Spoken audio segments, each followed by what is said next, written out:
السلام عليكم ورحمة الله تعالى وبركاته.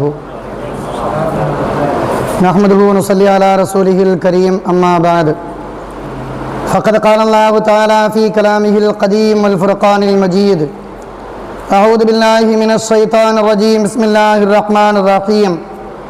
فتربصوا حتى يأتي الله بأمره.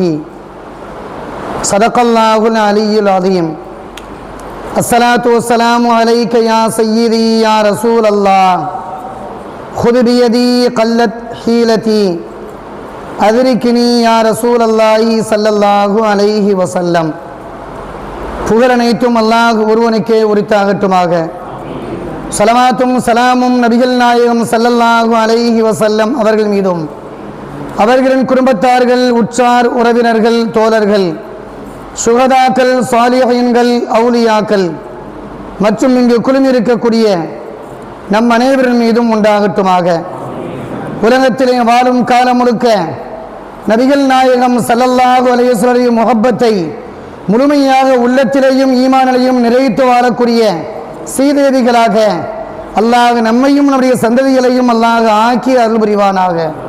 கண்ணியமிக்கவர்களே, பெருமானார் ஸல்லல்லாஹு அலைஹி வஸல்லம் அவர்களை தங்களுடைய உயிரையும் விட மேலாக மதித்தவர்கள் சஹாபா பெருமக்கள் என்பதிலே எந்த சந்தேகமும் கிடையாது. ஒரு தடவை நபிகள் நாயகம் ஸல்லல்லாஹு அலைஹி வஸல்லம் அவருடைய தர்பாருக்கு ஹஸரத் உமர் ரலியல்லாஹு அன்ஹு வருகின்றார்கள். வந்தவர்களை நபிகள் நாயகம் ஸல்லல்லாஹு அலைஹி வஸல்லம் அவர்கள் கையை இருக்க பற்றி பிடித்துக் கொள்கின்றார்கள். அந்த நேரத்திலே ஹஸரத் உமர் ரலியல்லாஹு அன்ஹு சொல்கின்றார்கள்: யா ரசூலல்லாஹ், என்னுடைய உயிரை தவிர உள்ள எல்லா பொருட்களை விட உங்களை நேசிக்கின்றேன் என்பதாக சொல்லுகின்றார்கள். நபிகள் நாயகம் ஸல்லல்லாஹு அலைஹி வஸல்லம் அவர்கள் அப்போது சொல்கின்றார்கள்: தோழரே, இல்லை இல்லை, உடைய ஈமான் பரிபூர்ணமாக ஆகாது. உயிரை விட, உலகத்தின் எல்லா பொருட்களை விட என்னை நேசித்தால்தான் உடைய ஈமான் பரிபூர்ணமாக அமையும் என்பதை நபிகள் நாயகம் ஸல்லல்லாஹு அலைஹி வஸல்லம் அவர்கள் அந்த நேரத்திலே சொன்ன அந்த ஹதீஸை பார்க்கின்றோம். எனவே ஈமான் என்பது வெறுமனே அல்லாஹ்வை கொண்டு ஈமான் கொண்டோம், வேதத்தை ஈமான் கொண்டோம், எல்லாவற்றையும் ஈமான் கொண்டு விட்டோம். ஆனால் பெருமானார் ஸல்லல்லாஹு அலைஹி வஸல்லம் பெயரளவிலே நேசித்தோம் என்றால், பெயருக்காக நாம் முஹப்பத்தை வைத்தோம் என்றால் அது ஈமான் பரிபூர்ணமாக அமையாது என்பதை பெருமானார் ஸல்லல்லாஹு அலைஹி வஸல்லம் சொல்லித்தரக்கூடிய அந்த செய்தியின் மூலமாக நாம் பார்க்கின்றோம். அல்லாஹ் திருமறையிலே மேலே குறிப்பிட்ட வசனத்திலே அல்லாஹ் சொல்வான், ஃபதரப்பசு, ஒரு நீண்ட வசனம். அந்த வசனத்தினுடைய கடைசியிலே அல்லாஹ் சொல்வான், நீங்கள் உங்களுடைய குடும்பத்தாரை விட, சொந்த பந்தங்களை விட, மூதாதைகளை விட, எல்லாவற்றையும் விட உங்களுடைய நபியை நேசிக்காதவரை நீங்கள் அல்லாஹ்வுடைய வேதனையை எதிர்பாருங்கள் என்பதாக அல்லாஹ் சொல்லக்கூடிய அந்த செய்தியை பார்க்கின்றோம்.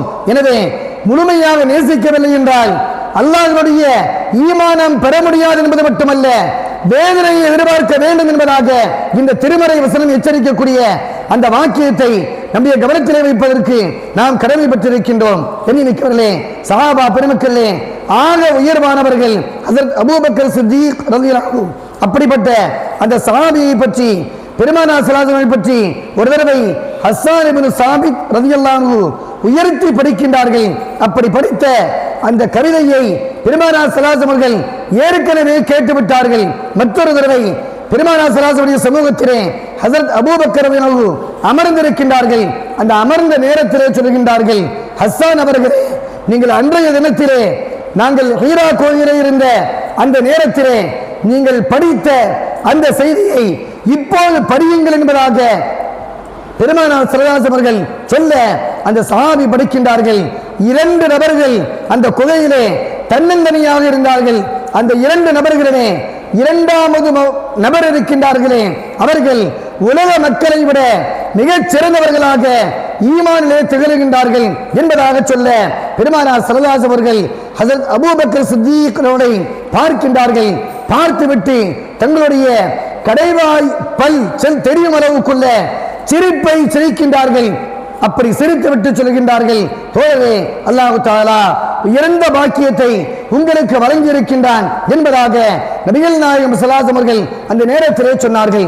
எண்ணிக்கைவர்களே, ஒரு தடவை உமர் ரலியல்லாஹு அன்ஹு தன்னுடைய நண்பர்களுக்கு மத்தியிலே பேசிக் கொண்டிருக்கக்கூடிய அந்த சந்தர்ப்பத்திலே சொல்கின்றார்கள்: தோழரே, நான் உலகத்திலே எவ்வளவு இபாதத்தை செய்திருந்தாலும் சரி, அந்த இபாதத்தை விட ஹஸரத் அபூபக்கர் ரலியல்லாஹு அன்ஹு ஒரே இரவிலே அல்லாஹ்வை வணங்கிய அல்லாஹ்வுடைய தூதரோடு இருந்த அந்த வணக்கத்திற்கு நிகராக உலகத்திலே எந்த வணக்கமும் கிடையாது என்பதாக உமர் ரலியல்லாஹு சொன்ன அந்த செய்திகளை பார்க்கின்றோம். எண்ணிக்கவர்களே, ஆக உயர்ந்த அமலாக அந்த ஹிஜ்ரத்திலே பெருமானார் ஸல்லல்லாஹு அலைஹி வஸல்லம் அமர்ந்திருந்த அந்த செய்திகளை பார்க்கின்றோம். ஒரு தடவை ஹஜ்ரத் பெருமானார் ஸல்லல்லாஹு அலைஹி வஸல்லம் ஹிஜ்ரத் செல்லக்கூடிய அந்த பாதையிலே அபூபக்கர் அவர்களோடு செல்கின்றார்கள். அப்படி செல்லும் நேரத்திலே திடீரென்று பெருமானார் ஸல்லல்லாஹு அலைஹி வஸல்லம் முன்புறமாக செல்கின்றார்கள், திடீரென்று வலதுபுறமாக செல்கின்றார்கள், திடீரென்று இடதுபுறமாக செல்கின்றார்கள், திடீரென்று முதுகுக்கு பின்பாக செல்கின்றார்கள். இந்த காட்சிகளை பார்த்து கொண்டிருந்த ஹஜ்ரத் பெருமானார் ஸல்லல்லாஹு அலைஹி வஸல்லம் கேட்டு விடுகின்றார்கள், அபூபக்கர் அவர்களே, உங்களுக்கு என்ன நேர்ந்தது? ஏன் இவ்வாறாக இங்கும் அங்குமாக சுற்றி கொண்டே வருகின்றீர்கள் என்பதாக கேட்க ஹஜ்ரத் அபூபக்கர் சித்தீக் ரலியல்லாஹு சொல்கிறார்கள், யா ரசூலல்லாஹ், நான் உங்களுக்கு முன்பாக சென்று கொண்டிருக்கும் நேரத்திலே எதிரிகள் வருவதை போன்ற சிந்தனை எனக்கு ஏற்படுகின்றது. முன்பகுதியிலே எதிரிகள் மூலமாக தாக்குதல் ஏற்படுமோ என்ற பயத்தின் காரணத்தினால் தங்களுக்கு முன்னால் வருகின்றேன். அப்படி வந்து கொண்டிருக்கக்கூடிய அந்த நேரத்திலே எதிரிகள் தன்னுடைய வலப்புறத்திலே வந்து விடுவார்கள் என்பதாக எனக்கு சிந்தனை தோன்றினால் இந்த பகுதி வழியாக பாதை இருக்கின்றது, எதிரிகள் வருவார்கள் என்பதாக நான் நினைத்தால் வலது பக்கமாக வருவேன், இடது பக்கமாக எதிரிகள் வருவார்கள் என்றால் அந்த பக்கமாக உங்களுடைய அருகாமையில் நிற்பேன், உங்களுக்கு எதிரிகள் பின்புறமாக வருகின்றார்கள் என்பதாக நினைத்தால் உடைய முதுகுக்கு பின்பாக நான் பாதுகாப்பிற்காக சுற்றி சுற்றி வருகின்றன தவிர வேறு நோக்கம் கிடையாது என்பதாக ஹஜ்ரத் அபூபக்கர் சொன்ன அந்த செய்திகளை பார்க்கின்றோம். சஹாபா பெருமக்கள் தங்களை விட, தம்முடைய உயிரை விட, குடும்பங்களை விட அதிகமாக மனதிலே பெருமானார் ஸல்லல்லாஹு அலைஹி வஸல்லம் முழுமையாக நேசித்தார்கள் என்ற காரணத்தினால்தான் அவர்கள் ஈமானிலே உயர்ந்தவர்களாக திகழ்கின்றார்கள் என்ற வரலாற்றை பார்க்கின்றோம். ஹஜ்ரத் அபூபக்கர் இஸ்லாத்தை ஏற்பதற்கு முன்பாக ஐயாமுல் ஜாஹிலியான்னு சொல்லக்கூடிய அந்த அறியாமை காலத்திலேயே நபிகள் நாயகம் ஸல்லல்லாஹு அலைஹி வஸல்லம் அடிக்கடி சந்திப்பார்கள். அப்படி சந்திக்கக்கூடிய ஒரு நேரத்தில் தான் ஈமான் கொள்ளவில்லை, ஈமான் கொள்ளாத நிலையிலே பெருமானார் ஸல்லல்லாஹு அலைஹி வஸல்லம் சந்திப்பதற்காக வருகின்றார்கள். பெருமானார் ஸல்லல்லாஹு அலைஹி வஸல்லம் தங்களுடைய நண்பர்களுக்கு மத்தியிலே அல்லாஹ்வை புகழுகின்றார்கள். சொல்லி புகழ்ந்து விட்டு தோழருக்கு மத்தியிலே சொல்கின்றார்கள், தோழர்களே, ஈமான் என்பது ஆக உயர்ந்த ஒன்றாக அல்லாஹ் அமைத்து வைத்திருக்கின்றான். அந்த ஈமானை பெற்றவர்கள் பாக்கியசாலிகள் என்பதாக சொல்லும் நேரத்திலே ஹஜ்ரத் அபூபக்கர் உடனடியாக அஷ்ஹது அல்லா இலாஹ இல்லல்லாஹ் வ அஷ்ஹது அன்னக ரசூலுல்லாஹ் என்பதாக ஷஹாதத்தினுடைய இந்த கலிமாவை மொழிகின்றார்கள். கலிமாவை மொழிந்த மாத்திரத்திலே யா ரசூலல்லாஹ், எனக்கு அனுமதி தாருங்கள், என்னுடைய நண்பர்களை சந்தித்து விட்டு வருகின்றேன் என்பதாக சொல்லிவிட்டு தங்களை சார்ந்திருக்கக்கூடிய நண்பர்களை எல்லாம் அழைக்கின்றார்கள். அழைத்து பெருமானார் ஸல்லல்லாஹு அலைஹி வஸல்லம் சமூகத்திற்கு வருகின்றார்கள். யா ரசூலல்லாஹ், வந்தவர்கள் எல்லாம் ஈமான் ஏற்பதற்காக உங்களிடத்திலே வந்திருக்கின்றார்கள்.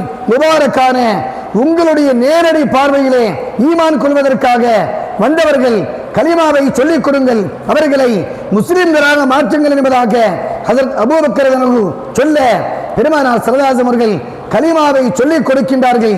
கிட்டத்தட்ட அந்த சபையில் மட்டும் ஈமானை ஏற்றவர்கள் 39 நபர்கள் சபையிலே அமர்ந்திருக்கின்றார்கள். ஹஜ்ரத் அபூபக்கர் மிகுந்த ஆர்வத்தின் காரணத்தினால், யா ரசூலல்லாஹ், தாங்கள் அனுமதி வழங்கினால் ஈமானை பகிரங்கமாக சொல்லவா என்பதாக கேட்கின்றார்கள். பெருமானார் ஸல்லல்லாஹு அலைஹி வஸல்லம் சொல்லுகின்றார்கள், தோழர்களே, எதிரிகளை விட நாம் எண்ணிக்கையிலே குறைந்தவர்களாக இருக்கின்றோம், எனவே தற்போது சொல்ல வேண்டாம் என்பதாக பெருமானார் ஸல்லல்லாஹு அலைஹி வஸல்லம் தடுக்கின்றார்கள். மீண்டும் கேட்கின்றார்கள், யா ரசூலல்லாஹ், அனுமதி தாருங்களேன், நான் தான் எண்ணிக்கையிலே மிக அதிகமாக இருக்கின்றோமே என்பதாக கேட்க பெருமானார் ஸல்லல்லாஹு அலைஹி வஸல்லம் அப்படியானால் பகிரங்கமான முறையிலே அறிவிப்பை சொல்லுங்கள் என்பதாக அனுமதி வழங்க ஹஜ்ரத் அபூபக்கர் ரலியல்லாஹு காபாவிலே செல்கின்றார்கள்.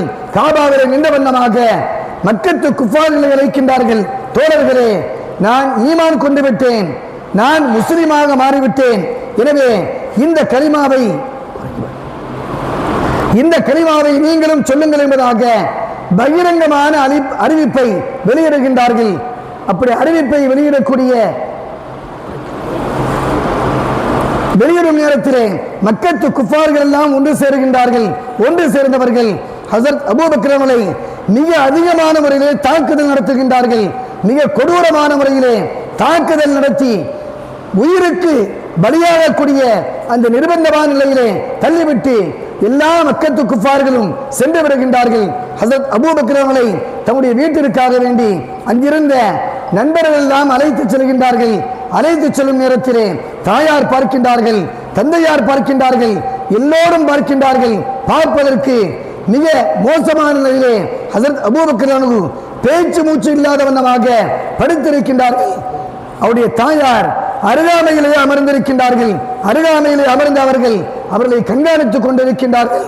எப்போது கண்விழிப்பார்கள், இவருக்கு உணவை கொடுக்கலாம், என்ன பாதிப்பு என்பதை தெரிந்து கொள்ளலாம் என்பதாக அருகாமையிலே அமர்ந்திருக்க மாலை நேரத்திலே சற்று கண்ணை விழித்து பார்க்கின்றார்கள். பார்த்து அவர்களை பார்த்த மற்ற நண்பர்கள் எல்லாம் சுற்றி இருந்தவர்கள் எல்லாம் சொல்கின்றார்கள், உணவை கொடுங்கள், குடிபானத்தை கொடுங்கள் என்பதாக சொல்ல தாயார் மகனாரை பார்த்து கேட்கின்றார்கள், அபூபக்கரே, உங்களுக்கு நான் தண்ணீரை தரவா, உணவை தரவா என்பதாக கேட்க ஹஸரத் அபூபக்கர் சித்தீக் ரலியல்லாஹு அந்த நேரத்திலே கேட்கின்றார்கள், தாயார் அவர்களே, என்னுடைய கண்மணி ஸல்லல்லாஹு அவர்கள் எப்படி இருக்கின்றார்கள், அவர்கள் நன்றாக இருக்கின்றார்களா என்பதாக கேட்க தாயார் கேட்கின்றார்கள், அவர்களால் தானே இவ்வளவு சித்திரவதைப்பட்டிருக்கின்றாய், இன்னுமானே அவரை நினைத்துக் கொண்டிருக்கின்றாய் என்பதாக தாயார் கேட்க, இல்லை இல்லை, அந்த பெருமானார் ஸல்லல்லாஹு அலைஹி வஸல்லம் நான் காணாதவரை எதையும் குடிக்க மாட்டேன், எதையும் சாப்பிட மாட்டேன், அல்லாஹ் மீது சத்தியமாக சொல்கிறேன் என்பதாக சத்தியம் செய்கின்றார்கள். அந்த தாயார் காலம் மோசமாக இருக்கின்றது, எல்லோரும் காபிராக இருக்கின்றார்கள், யாரிடத்திலே பெருமானார் ஸல்லல்லாஹு அலைஹி வஸல்லம் பற்றி விசாரிப்பது என்பதாக கேட்க உமர் ரலியல்லாஹு மகளார் சகோதரி உம்மு ஜமீல் அவர்கள் ஈமான் கொண்டிருக்கின்றார்கள். அவரிடத்திலே சென்று விசாரித்து வாருங்கள், விசாரித்து வந்தால்தான் நான் தண்ணீரை குடிப்பேன், உணவருந்துவேன் என்பதாக சபதம் எடுக்க அந்த தாயார் ஓடோடு செல்கின்றார்கள். உம்மு ஜமீல் அவர்களை பார்க்கின்றார்கள், உமர் ரலியல்லாஹுடைய சகோதரியை பார்க்கின்றார்கள். பார்த்து கேட்கும் நேரத்திலே அந்த அம்மையார் எனக்கு ஒன்றுமே தெரியாது என்பதாக மறுத்து விடுகின்றார்கள். காரணம், ஈமானை பகிரங்கப்படுத்த முடியாத ஒரு காலகட்டம். எனவே யார் எதிரி என்பது தெரியாத வண்ணமாக தன்னை அவர்கள் மறைத்து, வேண்டுமானால் நீங்கள் அனுமதி தந்தால் உடைய மகனாரை சந்திப்பதற்கு நானும் வருகின்றேன் என்பதாக வீட்டிற்கு செல்கின்றார்கள். அருகாமையிலே சென்று அவர்கள், அபூபக்கரே, என்ன நேர்ந்தது, எப்படி இருக்கிறீர்கள், உணவு அருந்தலாமே, குடிபானங்களை குடிக்கலாம் என்பதாக கேட்க, இல்லை இல்லை, என்னுடைய தலைவர் எப்படி இருக்கின்றார்கள், பெருமானார் ஸல்லல்லாஹு அலைஹி அவர்கள் எப்படி இருக்கின்றார்கள், உங்களுக்கு தெரியுமா என்பதாக கேட்க அவர்கள் தயங்கி நிற்கின்றார்கள். ரகசியத்தை என்னுடைய தாயார் பேணி பாதுகாப்பார்கள், எனவே உண்மையை சொல்லுங்கள், ஒன்றுமே கிடையாது என்பதாக அபூபக்கர் சொல்ல அந்த நேரத்திலே உம்மு ஜமீல் அவர்கள் சொல்கின்றார்கள், பெருமானார் ஸல்லல்லாஹு அலைஹி அவர்கள் நன்றாக இருக்கின்றார்கள், ஆரோக்கியமாக இருக்கின்றார்கள், எந்த பாதிப்பும் கிடையாது என்பதாக சொல்ல, அவர்களை சந்திக்காதவரை, நேரில் நான் பார்க்காதவரை நான் ஒன்றுமே உணவருந்த மாட்டேன், குடிக்க மாட்டேன் என்பதாக மீண்டும் சொல்ல, மக்கள் எல்லாம் ஒதுங்கக்கூடிய இரவு நேரத்திலே அழைத்து செல்கின்றார்கள். பெருமானார் ஸல்லல்லாஹு அலைஹி தர்பாருக்கு அழைத்து செல்கின்றார்கள். பெருமானார் ஸல்லல்லாஹு அலைஹி சமூகத்திற்கு வந்த அவர்கள் உடனடியாக பெருமானார் ஸல்லல்லாஹு அலைஹி மேனியிலே விழுந்து விடுகின்றார்கள். பெருமானார் ஸல்லல்லாஹு அலைஹி முத்தமிடுகின்றார்கள். முத்தமிட்டு விட்டு சொல்கின்றார்கள், யா ரசூலல்லாஹ், தாங்கள் நன்றாக இருப்பதை பார்த்த எனக்கு தற்போதுதான் நிம்மதி ஏற்பட்டிருக்கின்றது என்பதாக சொல்ல, பெருமானார் ஸல்லல்லாஹு அலைஹி அவர்கள் இரக்கம் கலந்த பார்வையோடு, இவ்வளவு ஈமானிலே உச்சகட்டமான சஹாபியாக இருக்கின்றார்களே, நம்முடைய ஆரம்ப காலத்தினுடைய நண்பராக இருந்தாலும் கூட ஈமானில் இவ்வளவு வலுவாக இருக்கின்றார்களே என்பதை நினைத்து பெருமானார் ஸல்லல்லாஹு அலைஹி அவர்கள் இரக்க பார்வையோடு பார்த்தார்கள் என்ற வரலாறை பார்க்கின்றோம். அதே அபூபக்கர் ரலியல்லாஹு ஒரு தடவை தன்னுடைய தந்தையார் அபூ குவாஃபா அவர்கள் பெருமானார் ஸல்லல்லாஹு அலைஹி வஸல்லம் மிக மிக மட்டமாக பேசுகின்றார்கள். அப்படி பேசும் சபையிலே அபூபக்கர் ரலியல்லாஹு அமர்ந்திருக்கின்றார்கள். தந்தையே, பேசாதீர்கள், என்னுடைய தலைவரை பற்றி, பெருமானார் ஸல்லல்லாஹு அலைஹி பற்றி நீங்கள் பேசாதீர்கள் என்பதாக எச்சரிக்கின்றார்கள். அந்த தந்தை இஸ்லாத்தை தழுவாத காரணத்தினால் மீண்டும் பேசுகின்றார்கள். தந்தை என்பதை பார்க்காத அபூபக்கர் ரலியல்லாஹு ஓங்கி அறைந்து விடுகின்றார்கள். அறைந்த அறையிலே தந்தையார் கீழே விழுந்து விடுகின்றார்கள். பெருமானார் ஸல்லல்லாஹு சமூகத்திற்கு வருகின்றார்கள். யா ரசூலல்லாஹ், என்னுடைய தந்தையார் இஸ்லாத்தை ஏற்கவில்லை, உங்களை மிக மிக மோசமாக மட்டமாக பேசினார்கள், நான் அறைந்து விட்டேன், அவர்கள் கீழே விழுந்து விட்டார்கள் என்பதாக சொல்ல நபிகள் நாயகம் ஸல்லல்லாஹு அவர்கள், தோழரே அவ்வாறு செய்ய வேண்டாம் என்பதாக பெருமானார் ஸல்லல்லாஹு அவர்கள் கடிந்து கொண்டார்கள். அப்படி கடிந்து கொள்ளக்கூடிய நேரத்திலே அபூபக்கர் சொன்னார்கள், யா ரசூலல்லாஹ், நான் அப்படி கோபப்படக்கூடிய, உங்களை அசிங்கமாக பேசக்கூடிய அந்த சபையிலே என்னுடைய கரத்திலே வாள் இருந்தால் தந்தை என்பதை கூட பார்க்காமல் நான் அவர்களை வெட்டி வீழ்த்தி இருப்பேன். ஆனால் வாள் கிடைக்கவில்லை என்ற காரணத்தினால்தான் கையால் அறைந்தேன் என்பதாக சொல்ல நபிகள் நாயகம் ஸல்லல்லாஹு அலைஹி அவர்கள், இல்லை இல்லை, அப்படி செய்யக்கூடாது என்பதாக பெற்ற தந்தை அவர்களோடு கனிவோடு நடக்க வேண்டும் என்பதை நபிகள் நாயகம் ஸல்லல்லாஹு அலைஹி அவர்கள் சொன்ன செய்திகளை பார்க்கின்றோம். ஈமானிலே உயர்ந்த படித்தரத்தை சார்ந்தவர்கள் தான் சஹாபா பெருமக்கள். அந்த சஹாபா பெருமக்களிலே ஆக உன்னதமானவர்கள் ஹஜ்ரத் அபூபக்கர் சித்திக் ரலியல்லாஹு, எந்த சந்தேகமும் கிடையாது. பெருமானார் ஸல்லல்லாஹு அலைஹி பிறந்த தினத்தை, அந்த மாதத்தை முன்னோக்கியவர்களாக நாம் அமர்ந்திருக்கின்றோம். அந்த மாதத்தை பெற்ற நாம் அந்த நேரத்திலே அதிகமான முறையிலே சுன்னத்துகளை பேணுவதற்கு நாம் பழகிக் கொள்ள வேண்டும். அதே போன்று பெருமானார் ஸல்லல்லாஹு அலைஹி முஹப்பத்தை இன்னும் அதிகமான முறையிலே விளைப்பதற்கு நான் கடமைப்பட்டிருக்கின்றோம். பெருமானார் ஸல்லல்லாஹு அலைஹி புகழ் மாலை எங்கெல்லாம் ஓதப்படுகின்றதோ, எங்கெல்லாம் சொல்லப்படுகின்றதோ அந்த சபையிலே நாம் கலந்து கொள்ள வேண்டும். அந்த சபையிலே கலப்பதன் காரணத்தினால் அல்லாஹ் தஆலா நம்முடைய ஈமானிலே முன்னேற்றத்தை அல்லாஹ் தருகின்றான், உயர்வை தருகின்றான். அப்படி பெருமானார் ஸல்லல்லாஹு அலைஹி முழுமையான முறையிலே ஈமான் கொண்டு முஹப்பத்தோடு வாழக்கூடிய அந்த உயர்ந்த கூட்டத்திலே அல்லாஹ் நம்மையும் நம்முடைய சந்ததிகளையும் அல்லாஹ் வாழச் செய்வானாக. அப்படிப்பட்ட உன்னதமான ஈமானின் காரணத்தினால் ஈருலகத்தினுடைய எல்லா நிர்பாக்கியங்களையும் அல்லாஹ் நிறைவாக தருவானாக. ஈருலகத்தினுடைய எல்லா துன்பங்களை விட்டும் அல்லாஹ் பாதுகாப்பானாக. உலகத்தை பிரிவதற்கு முன்பாகவே காபாவை தவாப் செய்யக்கூடிய, உம்ரா செய்யக்கூடிய, ஹஜ் செய்யக்கூடிய நர்பாக்கியம் பெற்ற உயர்ந்த கூட்டத்திலே அல்லாஹ் நம்மையும் இறுதி நாள் வரை வரக்கூடிய நம்முடைய சந்ததிகளையும் அல்லாஹ் ஆக்கி அருள் புரிவானாக.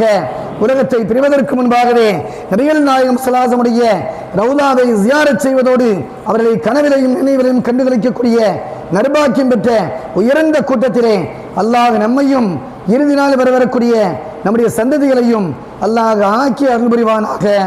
வாஹிர் தாவானா அல்ஹம்துலில்லாஹி ரப்பில் ஆலமீன். அஸ்ஸலாமு அலைக்கும் வரஹ்மத்துல்லாஹி வபரகாத்துஹு.